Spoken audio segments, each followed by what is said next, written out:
It's not the ending we hoped for, but at least now we can bring closure to the family. The details of Reagan Day and Dustin Hartline's last moments may bring closure, but loved ones say it's far from comforting. Authorities revealed the two friends from Pearl River who were killed were the victims of an attempted carjacking. North Shore Bureau Chief Ashley Rodrigue is live at Sheriff Headquarters in Slidell with the story. Ashley?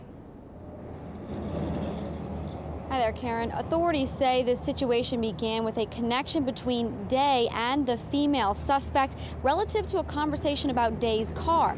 But loved ones say the suspect's story and the way that they lost these two people in a senseless way is unbelievable. Authorities painted a sinister picture Wednesday of how Reagan Day and Dustin Hartline went from a planned day trip to being murdered. This is a very sad situation. And it's unfortunate that two people lost their lives and that 4 others are facing life in prison over a 2011 Chevrolet Camaro.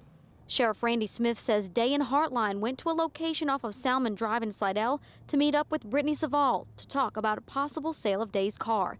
However, loved ones say the vehicle was Day's pride and joy, and past encounters with Savall were negative.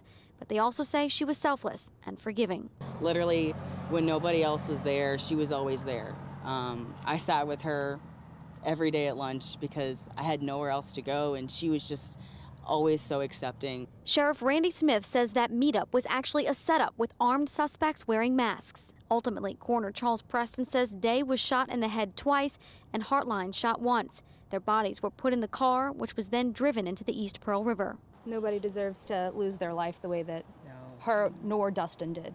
So loved ones are focusing on the way Day and Hartline lived and keeping an eye out for signs they're still alive in spirit, all while waiting for someone to pay for why they're gone. Little things. I think just the birds in the air, that's going to show that she's with us, and that's all we have.